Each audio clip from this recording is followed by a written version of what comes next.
Yes, very good afternoon, ladies and gentlemen. This is Philippe Holthof, live from the RINA office in Rotterdam. This is the second webinar that Shippax is hosting together with RINA, and I'm here together with Pino Spadafora of RINA, who will co-moderate this session with me from his office, which is down the corridor here.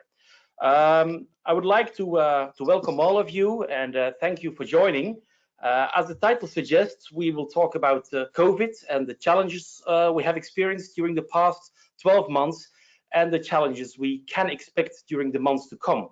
So the title is Overcoming Challenges and Assuring Business Continuity. We have 5 distinguished guests, but before introducing them to you, just let's announce some housekeeping rules. The delegates or the speakers will not give a PowerPoint. It will rather be an interactive debate, and so we stimulate questions. Mario from RINA, he's collecting the questions behind the scenes, and he will forward them to me. So you won't see any questions on the screen. We stimulate to send questions as many as you can, and which makes, of course, my work much easier, and so for Pino. But before starting with the questions, let me briefly introduce the 5 distinguished speakers we have, several of whom who are C-suite people. We have Guillermo Alomar Borras, who's fleet director at Balearia. And Guillermo, welcome here to our webinar. And let me first congratulate with the recent introduction of your brand new ship, the Eleanor Roosevelt, the high-speed craft.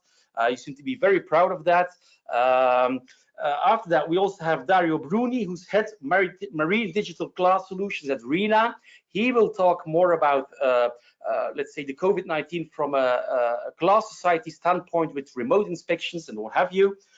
We have Matteo Della Valle of G&V, Italian ferry operator, who was also like, let's say, an early adopter of converting one of their ships to a hospital ship, which is a story in its own right, I would say. We have a supplier to the industry who also has experienced a lot of challenges during the past year. It's Matteo Di Maio, who's from Bluestone Group, CEO of Bluestone. And we have Thomas Doepel of Finnlines, Grimaldi subsidiary, who will talk from the Helsinki office of Finnlines. So welcome, gentlemen. I suggest that you briefly introduce yourself in the order I have done. So we start with Guillermo, then we have Dario to briefly introduce yourself, who you are, what you do, who you present, and then we start with the questions. So Guillermo, the floor is yours. Yes. Okay. Good afternoon to everybody. Many thanks to RINA and to Shippax to invite us, Balearia, to participate. I am the Balearia fleet manager. You know that Balearia is a ferry company, is the leader ferry company in the Spanish area, linking with the mainland and the Balearic Island, North Africa, and the Canary Islands. And also we trade in the area of Florida, between Port Everglades to Bahamas, to Port Everglades. Perfect. Dario. Okay. Thank you, Philippe. My name is Dario Bruni. I work for RINA, and I'm responsible for Marine Digital Class Solutions. So basically, I take care about all the implementation of softwares and digital solution for providing classification and statutory certification. Thank you, Philippe. Okay. Then we have Matteo Della Valle. Hi, Philippe. Hi, everyone. Thanks for inviting me. My name is Matteo Della Valle. I'm the Sales and Marketing Staff Director of G&V, an Italian company that operates in the Mediterranean Sea with 19 RoPax vessels and 26 lines. Okay, and to make it easy, we have another Matteo Di Maio. Yes, good afternoon, everyone, and thanks to RINA and Shippax for hosting me. I co-own and I'm director of Bluestone, which is a service provider of a technical service provider to the industry. and we are specialized in EPC retrofits of green solutions like scrubber and water ballast treatment systems. Okay, then we have Thomas. Thank you, Philippe, for introducing, and thank you for having me in this panel. My name is Thomas Doepel. I am the COO of Finnlines, which is a shipping company operating mainly in the Baltic Sea, also North Sea. We're part of the Grimaldi Group, but very proud of our own traffic, own brand, and basically independency that we have here in the main office of Helsinki. It's nice to join you, gentlemen. Okay, thank you. So let's start with you, Thomas, because when we spoke last week when preparing this webinar, you seem to be extremely proud that you haven't missed a single sailing during the COVID period. Can you just briefly tell us how you have gone through this, because it's for more than 1 year now we've gone through this COVID misery, I would say. Can you briefly explain how you have experienced this? Did you have any cases of COVID on board, both among passengers and among crew, and how you have tackled that? Yes, I think that this crisis, if we may call it like this, was catching all of us by surprise. I was still traveling beginning of March to Naples and wondering, you know, when I arrived, where they were measuring the temperature of the whole management team, we realized that there had been some cases apparently in China, which felt quite far away, and then all of a sudden we were in the midst of the crisis. A lot of confusion, of course, in the beginning. We saw car factories shutting down. There were a lot of bans from our governments in the region for passenger traffic, but luckily we have quite an agile network. So what we did was we stopped thinking about vessels tied up to the lines, and we actually increased the flexibility in the system. The first 30 days were extremely nerve-wracking because we had absolutely no clue in which direction this would move. Then already in mid-April, we saw some signs that actually the society was not stopping, perhaps the traveling, but also, like every one of you, we are very dependent on subcontractors, on not only goods but also servicemen. So we have been focusing for decades on travelers of necessity, and the balance between, say, the dependency of freight income and passenger income was actually giving us a slight advantage in the situation. So I'm extremely proud to say that we were able to guarantee our transports, even though there were some doubts in the market and a lot of confusion, as said, before things started to somehow finding a new normal. We took a lot of preventive actions. We said that we turned our RoPax ships into cargo mode. What did that mean? We reduced the capacity of say passenger intake by 50%. We took a lot of precautionary measures, and we were actually quite concerned about getting this disease on board from passengers. This has proven to be a wrong assumption. The main problems that we have had is actually during crew changes that someone is bringing it on board, and we have, to be honest, have had some cases, but thanks to being such a prudent nation and being so scared about the unknown, we took a lot of preventive actions. When we had a suspected cases in some departments, we actually exchanged the whole crew in that department. This is costly, time-consuming, and quite challenging. We've had, in one case, we had about 8 hours to find a new full engine department. But luckily, the crew department had taken some precautions actions, and we had a pool of people that felt that it was actually their duty to be standby and to ensure that the traffic was continuing uninterrupted. So we found a model with the authorities here in Finland that we actually guided them a bit through this tracing and preventive actions, which led to a standard that was accepted by our authorities. So I give a lot of credits to the cooperation between the different actors that are not the normal ones. We were not dealing with the maritime authorities. We were dealing with health authorities, with ministries, with politicians, which are not used to this.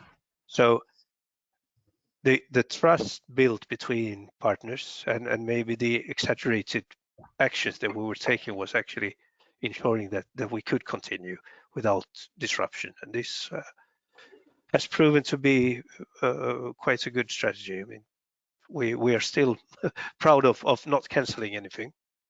Yes, so apparently it's extremely flexible crew, because normally your crews are there working in a 2 weeks on, 2 week off, 2 weeks off schedule, or what is normal the rotation? We have 6 weeks on the cargo vessels, but 3 weeks only is normal for RoPaxes. Okay. Again, it was, I mean, crew changes has been a big issue also for us. We have mixed crew. We have a lot of Filipinos on board, but on the RoPax vessels, this was the first time I thanked the unions of being strict and demanding, you could say, local or European workforce, because they have proven to be extremely flexible. They do not have to move across borders when joining or rejoining, jumping in. So this cooperation proved to be the strength of our success. Yeah.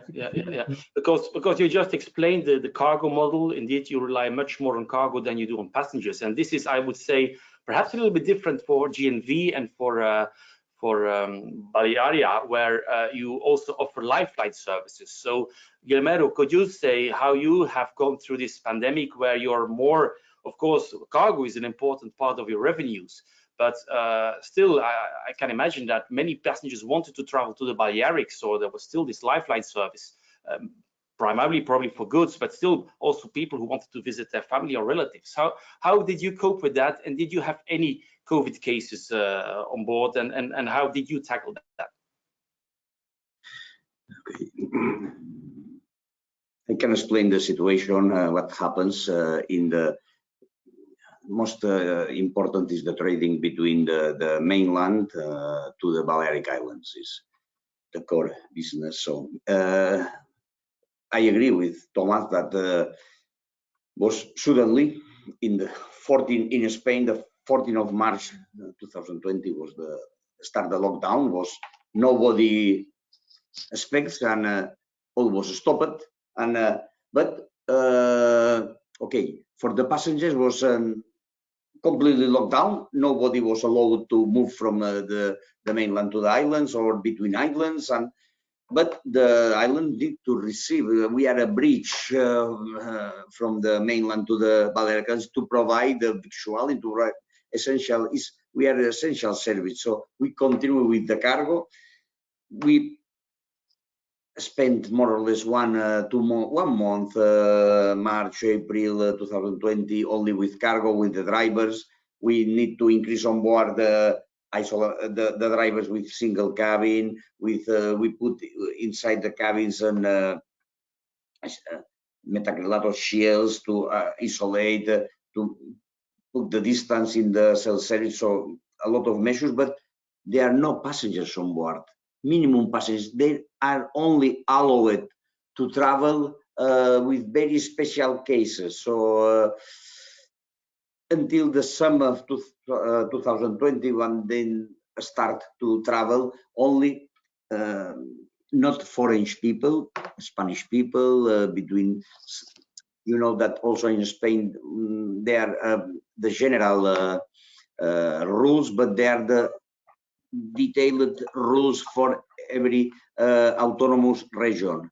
So can be different from the people that wants to travel from Barcelona to Balearic Islands. This is Catalonia community, and then from Valencia is another community. It's quite different. Some measures now at the present moment. At the present moment, we have Valencia, or the Valencia community is under lockdown, so it's difficult to travel if you have not a specific that you are for work, for relative in the islands is not easy. It's not easy. So these passengers that wants to travel is they are on board with special measures. They need to we take the temperature before boarding the vessel. There are some measures from the shipping company side, from our side, Balearia side, and then there are another health measures taken for the port authorities in the islands, special measures, or in the mainland.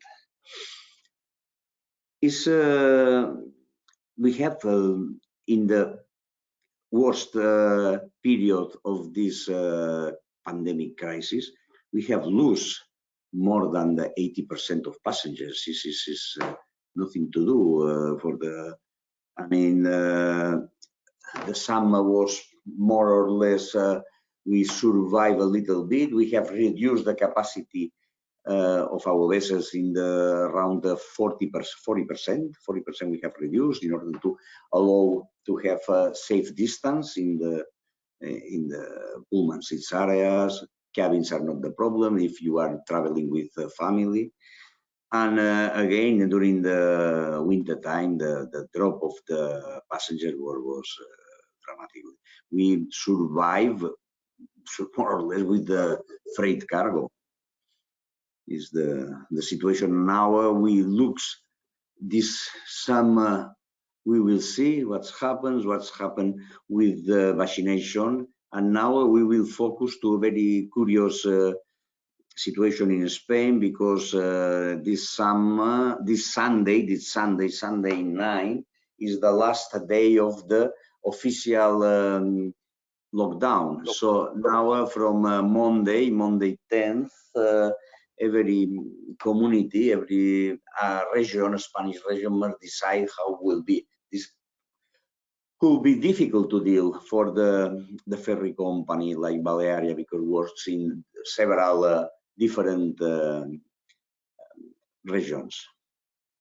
Okay, good. And how about GNV? Because, you know, I think the country that was worst hit last year in the first wave was Italy. So you must have felt that immediately. And actually, you as GNV, you also, I think together with RINA, you came with this idea to convert one of your RoPax ships, Splendid, if I'm not wrong, to a hospital ship. So how have you coped with this COVID situation during the past, let's say, 12 months, Matteo? Yes, it's very similar to what Guillermo was describing. Actually, in March, everything started, and we had a complete stop for the passenger, except for some particular reasons for traveling. We never stopped the freight that continued to travel all around. But yes, what we created, that is something that is unique worldwide, as far as I know, is it is that we converted one of our RoPax, Splendid, into an hospital vessel, together with RINA and together with the Italian civil protection and sanitary institutions.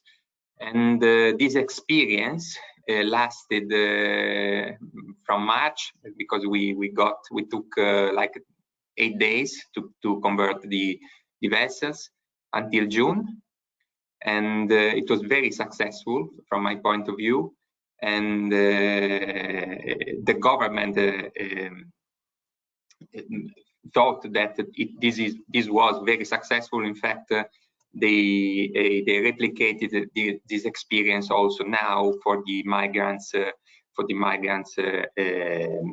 accommodations in the south of Italy. This expertise and this know-how that came out from the from the hospital vessel gave us the opportunity to continue investing on the COVID-19 protection, and I think we were the first one to get the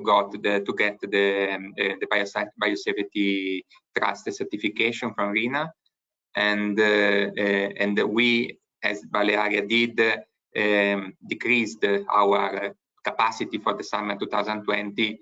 That was not that good, not very good in terms of volumes, because the demand, in particular for the foreign countries, was very, very low. So let's see how this summer will be. Okay, yeah, this was the experience from an operator's perspective, but of course we also have, let's say, people, stakeholders to the industry, and Matteo is representing one of them as Bluestone Group. You were mentioning that you do, among other things, scrubber installations, and I would guess that this continued during this pandemic. Can you briefly explain how you as a group handled this this pandemic? Because was it business as usual or wasn't it? No, it was. Thank you for the question. It was not, unfortunately, business as usual. It required quite a degree of adaptation. Just to, I mean, we describing a part of the business we do EPC retrofit installation. So basically, we do design, we procure material, and then we go on board to install energy efficiency solutions, which is gonna be a growing trend, and I think it has increased as a trend also thanks to the pandemics and to the whole decarbonization trend in the industry. So we send large teams on board worldwide, and last March we had about 80 people scattered around the world. One team was next to the Princess Diamond in Japan, so it was not on a vessel, you know, in the same port, so not the best place to be. Another was in Singapore. A third one was in Sydney, and they were kicked out of Australia to go to Manila, and one more in the Caribbean. So I mean, it was a bit of panic, to be honest, at the beginning, but somehow we managed to learn how to adapt together with the crew and the operating companies of the vessels. And I must say that we managed to sail through the year and complete the projects.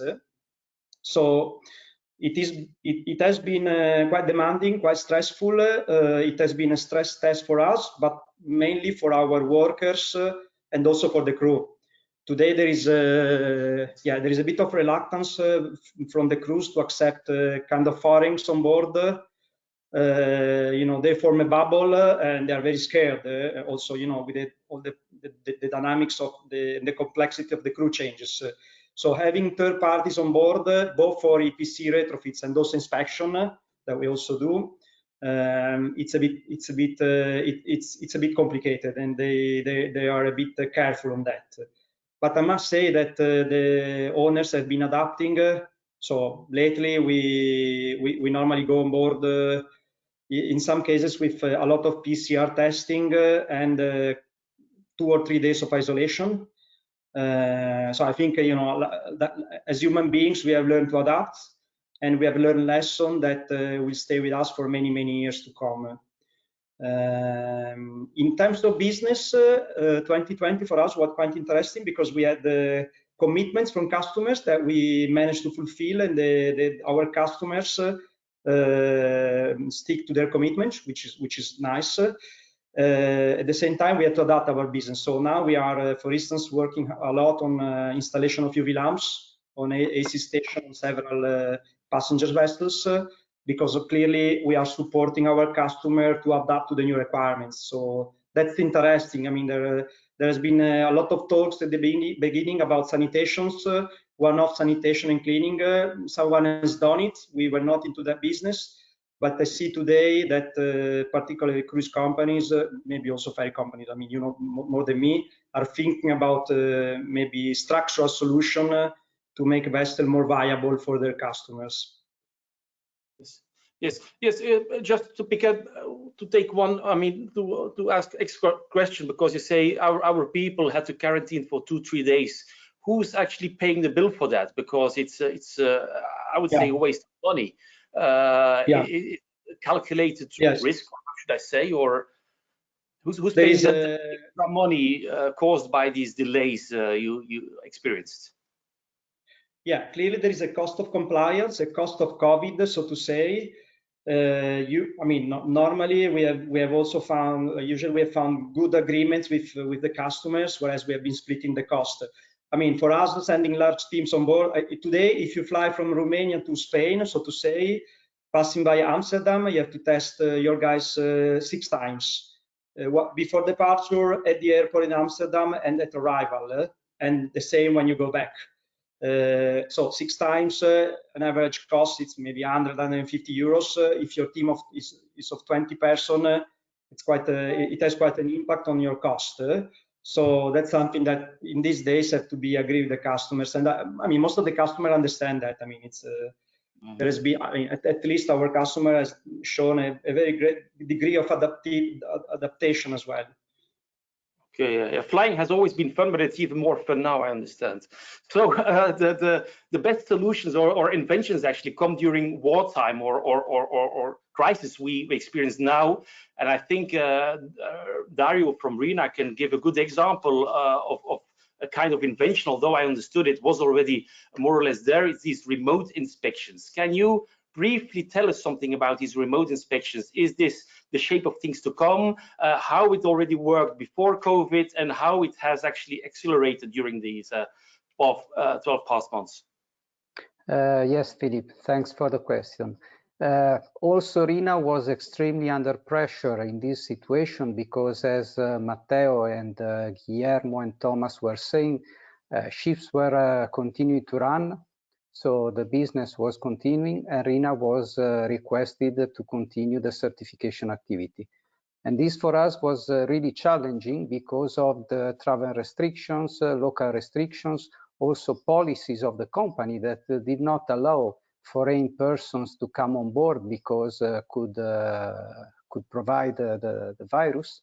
So the key point was digitalization. Digitalization to perform the surveys on board with the remote surveys, but also to provide the whole reporting and certification chain, because with the digitalization, the surveyors were able to perform all the survey activities by remote. So reporting, issue of electronic certificates, everything was provided without the need to physically be in the office or being on board.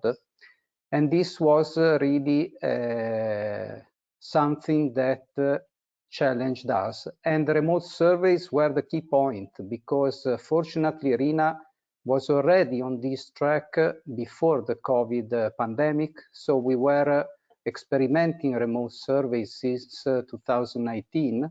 So when the COVID came out, we already had in place the technology and the procedures to perform such a survey.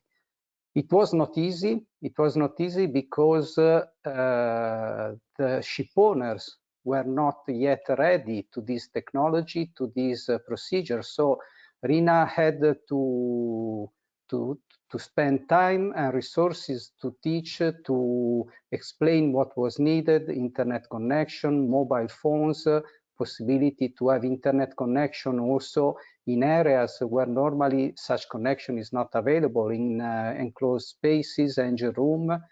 So I think, again, digitalization is the key point for classification societies, but also for ship owners, because obviously they will benefit, they are benefiting of remote surveys, and the more digital their ship they are, and the more effective remote surveys are, because basically the internet connection is the essential point that is needed.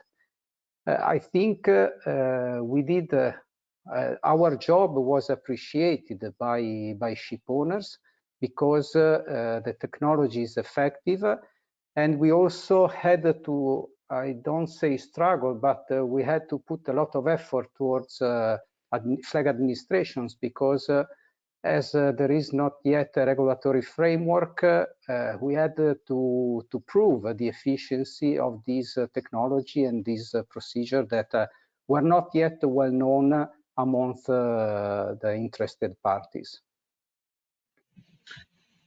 Philippe, may I take the floor, because this is a very important point. Matteo before was saying that ships they can be considered like a bubble. No, I mean they protect the crew from, especially in a situation like this. So I was wondering why, and probably Thomas, you can tell us something. Why there are still levels of reluctancy from the flag administration in embrace totally these new technology, these remote inspection techniques, because of course we have our own position in this, but it could be also a solution to keep away ships and crew on board from eventual possibility of infections. So why also in Europe, but not only, flag administration are still not so convinced about this technology? Thank you. You addressed this to me. I can only speculate in the reasons, but I think that the development that we have seen, just to accept recognized organizations like you, RINA, to trust people to perform their tasks, to embrace new ways of working, technologies, has been difficult for authorities to accept. We step in, we know what we know. The known is safe. The unknown is something scary. Like we all have seen, we are very good at adapting.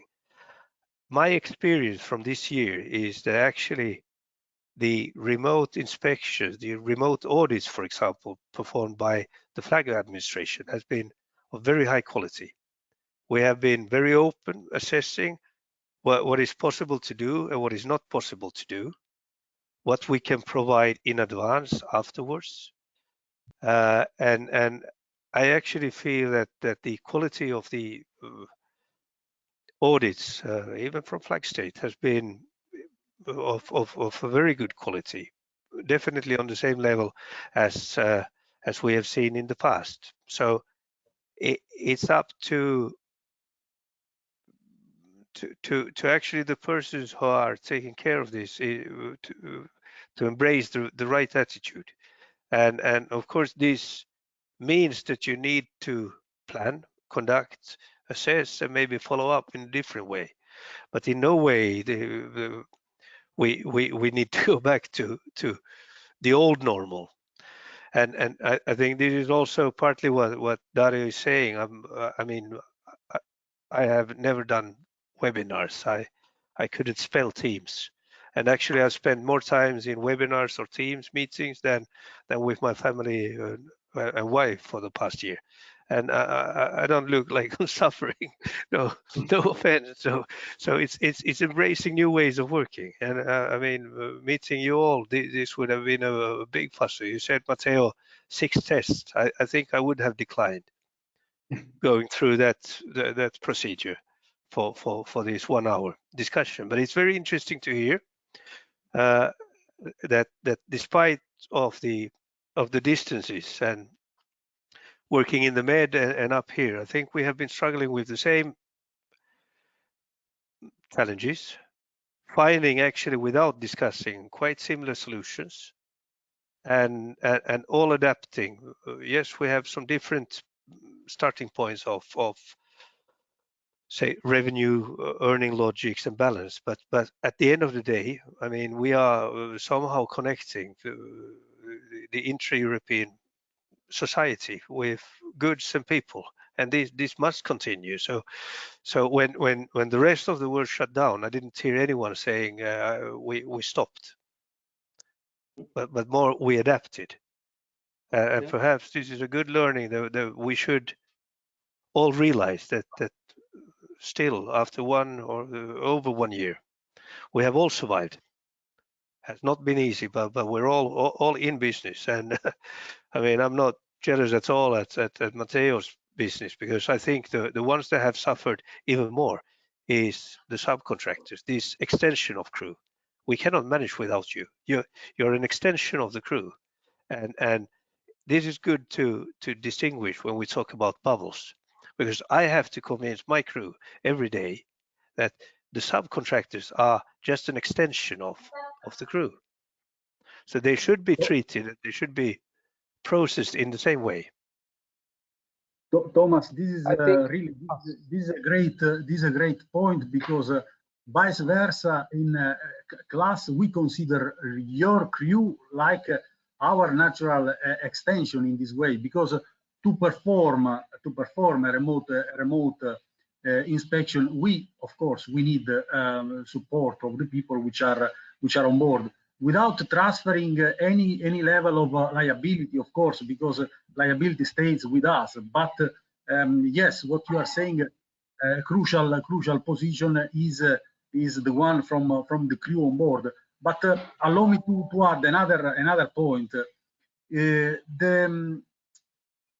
remote inspection will give not only to classification society, to RINA, but also to the flag administration, to charters, to insurers, the possibility to monitor continuously their asset, the ships in this case, because today, ideally, you have a class on board once every 12 months when everything is going perfectly, and when we have to come to do an annual survey. With the remote inspection, you have the privilege, I mean, theoretically, to have on board of your ship your class society, your surveyors, your flag surveyors, I mean, 24/7, 1 year long. So I think also the level of the inspection itself can be much better. This is of course what I see, and I don't know the others what they think about it. I think Pino, Thomas got the crucial point, that is the unknown. I mean, there is a regulatory framework that is there since 100 years, because it's based on SOLAS and IMO rules. And now the remote inspections is something new that many administration does not really know. They do not know the potential. So I fully understand that they are cautious about this, because I mean, the marine business is a vital sector, and we must be sure of the effectiveness of the surveys carried out. So probably it's just a matter of time to digest this new technology, and to have also in the regulatory framework the acceptance of this technology that is not only for COVID. I mean, today in Europe we are talking about the decarbonization, waste of resources, and remote surveys is essential in this respect, because we really also safety of our surveyor. For example, many of the accidents we have during work are during driving the car. We don't have normally accidents on board. We have accidents during travel. So is something I can understand. It is seen somehow with suspect because it's new, but we should also see as an opportunity, because I think is in the new way we are seeing the world in the future.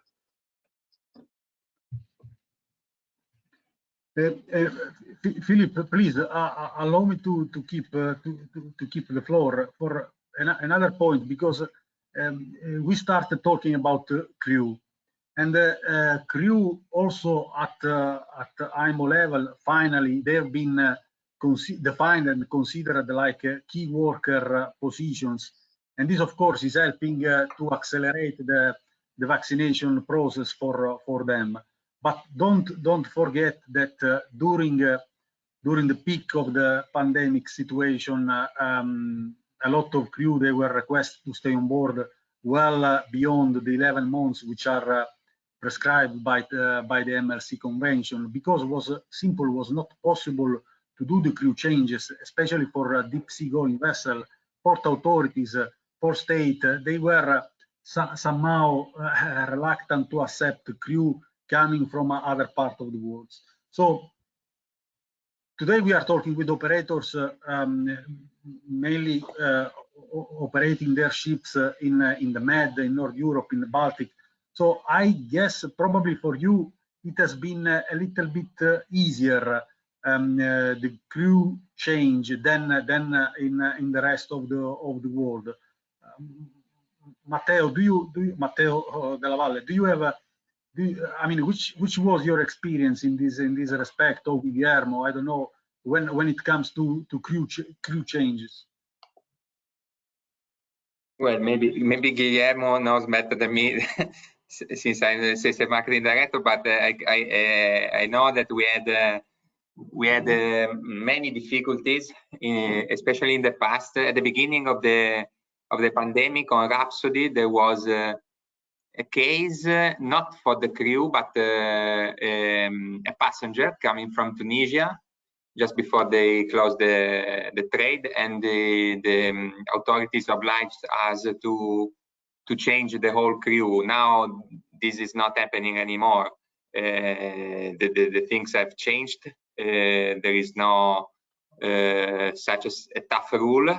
We need to, of course, do the PCR to the whole crew and so on to certificate that we do not have any positive members on board. But now we are managing the situation much more better than before. How about Balearia? Yes, from Balearia. From Balearia side, the crew was interesting this question because we work with a mix of a European crew. During the beginning of the pandemic period, was not very easy to do the crew changes in countries like Romania, Croatia, Bulgaria. But also we have our catering crew is coming from Central America. It was completely different. So and very difficult to do the crew changes, we delay changes, but also due to that, the first month we have be obliged to put in layup because of lack of business, several vessels. We have used one or two of these vessels in strategic ports, Barcelona, Valencia, like a hotel for this crew that are waiting to be sent back to home. And we use like a reservoir of crew members. When we have any positive, very few crew members with positive COVID, we can do the changes of crew because we have these people in vessels, crew members in vessels on layup condition. But now we have more easy. From the Spanish Ship Owners Association has worked very, very hard to get this more easy, this crew changes, because otherwise was a mess when we, at the beginning was completely different. And okay, we are now talking about, but I want to point before when we have talked about the inspections and how, I think that I want to point only one, that from my point of view and the point of view of this company, there are only one benefit from COVID. One benefit, believe me, that in Spain have pushed the digitalization. It's curious because we have start to our customers to say, okay, we don't want to come to our office to buy the ticket. Please get the electronic ticket in order to avoid any contact in our terminals, any contact when you try to board, you must use the smartphone. And people have started to learn that this is one of the ways. And in the other side, you know that the Spanish Maritime Administration is a little bit bureaucracy. They have started to learn that they must do digitalization. At the beginning, I agree that, and we have received the support of the class societies with remote inspection. Perfect. But the Spanish administration is not in this way. But at the beginning of the lockdown, they put all the surveyors in lockdown. Perfect. They opened the door to the class societies to start to work on behalf of. I think this is the only benefit that we have get to speed the digitalization in the ferry market in Spain for the customers, from the operators, and the other side that the Spanish Maritime Administration need to think about how to also become more digital and speed some procedures. This is only good thing of the COVID, only. Yeah. So, but we learned from Thomas that the maritime authorities were rather cooperative and were happy to help you. But you have actually two. I mean, Finnish flag. You have Swedish flag. What we've seen in Europe, it's a single Europe, but each and every country has a different approach when it comes to COVID. I mean, when it comes to quarantining, when it comes to doing tests, etc. How have you experienced the difference from the flag administrations? Although was probably not the flag administration dealing with that, because it's probably Ministry of Health or any other agency dealing with health matters. How have you experienced the difference between the Swedish flag? We all know that Sweden has actually remained open throughout this pandemic. Restaurants remained open. They have never had any lockdown.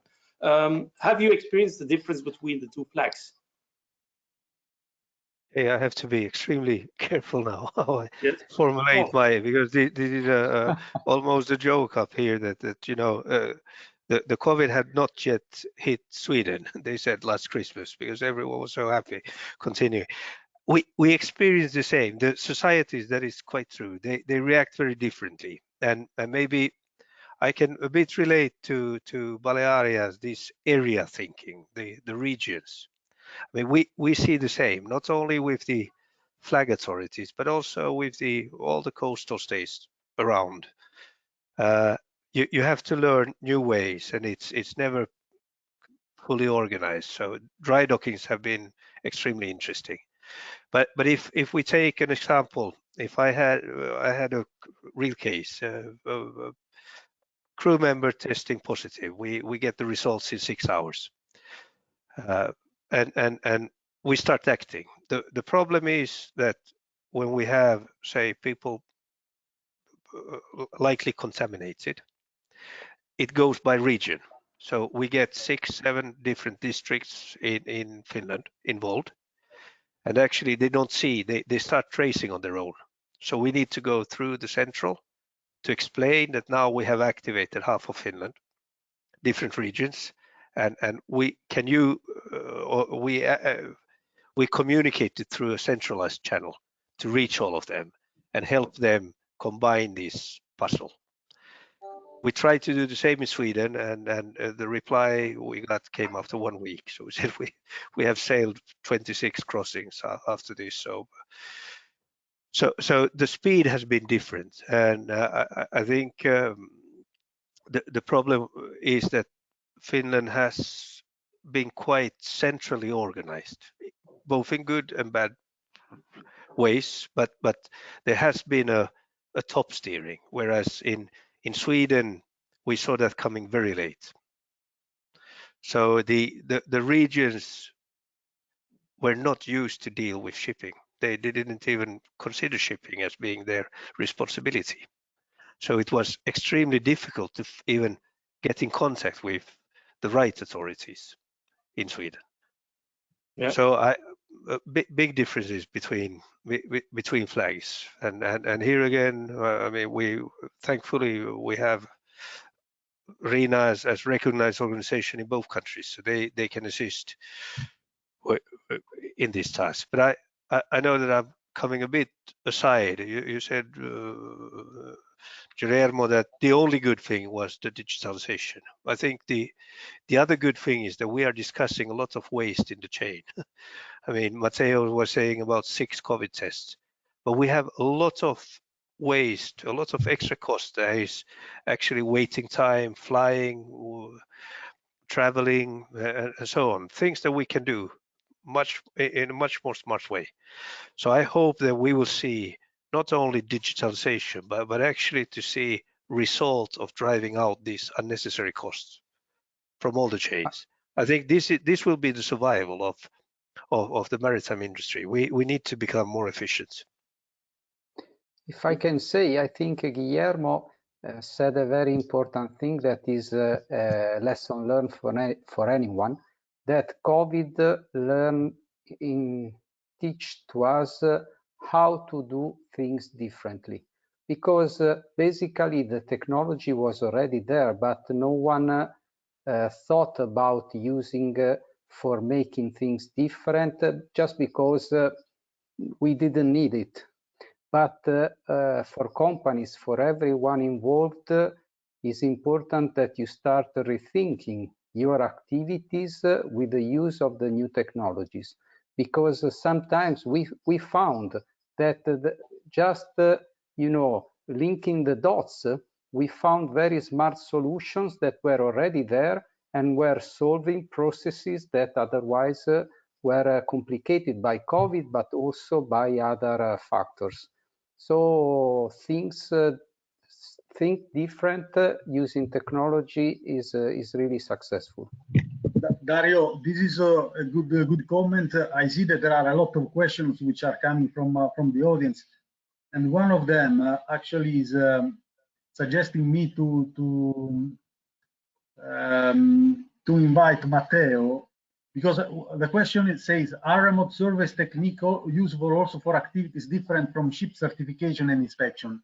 So actually I had in mind also to ask Matteo how Bluestone is considering the use of remote inspection, because actually you say that you are an EPC contractor, so you are the one which is installing and do commissioning and make things working properly till the end. So do you see remote inspection a solution also for this kind of activities? Okay, so thank you for the question. Yes, I do. And first of all, as Dario was mentioning earlier, I mean, if you look at the worldwide fleet, roughly 80,000 vessels, most of them are trading in areas where satellite communication was not perfect, and is still not perfect, but it's improving dramatically faster. So satellite communication or ship-to-shore communication is not any longer a bottleneck, which means that imports with 4G or with satellites while sailing, you can get almost real-time information without latency, which is very important to do, for the purpose of remote inspection. And then back to remote inspection. I mean, if you look at design and engineering, until 10 years ago, no one was doing laser scanning and 3D surveys. Today, it's a standard, and people have come to learn how more efficient, how better laser scanning is. The less margin of error, and an error in engineering brings a lot of problems in execution. So in 10 years, we have seen a dramatic change of behavior when you do design. Owners are accepting laser scanning and 3D surveys. So I believe that we are not yet there with remote surveys, but we will go there very fast. And we will have to train crews, because they will have to learn how to use the technology. But then owners, operators, and solution provider could rely on subject matter expert in center of expertise, in the various countries, using the crew as a kind of middleman to inspect vessel, inspect equipments, inspect hulls, and so forth, and not just for the purpose of classification, but also for installation and condition surveys, for instance, for pre-purchase inspections. Until 2 years ago, a lot of ship owners were sending their own surveyors or inspectors to look for vessels. Today, they already accepted to rely on local surveyors, and the same will happen with remote technology. Thank you, Matteo. Probably, I mean, thanks for this. I see your intention to initiate something we can team up together with the RINA to do, and with Dario to do a pilot project, of course. Another question probably suggested by Matteo Della Valle when he was talking about the hospital ship and the biosafety ship additional class notation. He's asking which kind of measures are required on board in order to get these additional class notation.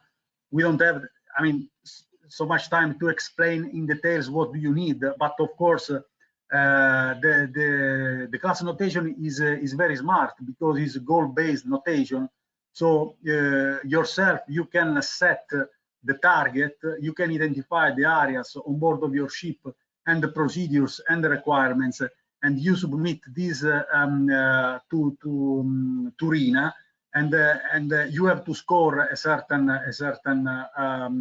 point, and we will see if you are if your arrangement, your proposal are capable to reach this score and to get the assignment of the additional class notation. Another question was, did pandemic accelerate implementation of innovative solution? Of course, we are talking about quite a lot about this, and remote inspection is one of them. And probably, Philippe, I don't know if you have other questions, but there are plenty. There was one question, perhaps. Yeah, there's one question. I have to take off my glasses. I have come to that age that I have to take off my glasses to read something. In North Europe, you see more and more interest to reduce crew and use modern artificial intelligence systems. But rules are old and class are also not ready, sorry, for this new implementation. So how is RINA working to improve artificial intelligence? Probably that's an answer for or a question for Dario. And I think we have only 2-3 minutes left. So could you please be very quick? Okay. Yes, we are working on this subject because we know that this is also the future. So we are working on the use of data on board to replace some part of the inspections, because today we have more and more data collector on board, PLC, information on the working condition of the equipment, of the machineries, working parameters. So we think that most of these data will somehow replace the working test of the equipment, because we can collect from remote the working data and understand if a machinery is working properly or not. Also, we are working on automatic identification of defects for structural surveys and also in visual inspections. I think this is something for the middle long term, because again, the technology to ensure that the marine business is used to this new way of working, and also to have a regulatory framework that accepts these procedures, because at the end the regulatory framework is the base for the issue of our certificates, for the validity of our certificates, also on behalf of the flag administrations. So for sure, Ajax, all classification societies will have to work hard to ensure that we provide all the necessary information, procedures, and whatever is necessary to the regulatory bodies, so that they can provide rules that are in line with technology. That is not an easy job at all. But this is our mission, because we have to keep the technology in line with the inspections. So yes, it's for sure will be part of the future. Okay, just perhaps a final question, Pino, if you allow me. It's one for Matteo Della Valle. Summer is almost there. It's more like a commercial question. That's also I'm asking it to you. What are your what's your forecast for this summer, and will we see another staycation effect like we had last summer? and actually it would be possible to have full ships because you have rather vast capacities on your ships. But how will you cope with that? Is there like social distancing required on board? Just very briefly, because we have already reached 4 o'clock now, but it would be good to know what your expectations are for this summer. We are selling full capacity. We do not reduce the capacity, since also the airplane industry is not reducing it. So I don't see any reason to reduce for the shipping industry, since the spaces are 1,000 times higher. And we have good expectation for this summer, despite all the uncertainty all around about the vaccinations, about the colors of the regions. You know, in Italy, it depends on the colors if you can move without any kind of PCR or any kind of vaccination. So there is uncertainty all around, but we are optimistic. We are investing. There are 4 vessels that are arriving here, and we are about to open a new market in the Balearic Islands. I'm very sorry, but yes, here we are. So today we started the sales. So it will be a nice adventure over there, and we will see how it will go. Okay, perfect. I guess we have used our time now, Pino, unless you want to add something else, or is there anything any of the panelists would like to have a final word? If not, I would like to thank everybody for attending this this webinar. Dario, Matteo Di Maio and Matteo Della Valle, Thomas Doepel and Guillermo.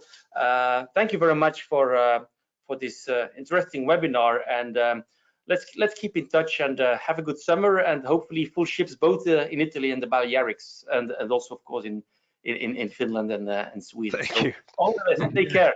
Ciao. Bye bye. Thank you. Thank you. Bye. Bye. Bye.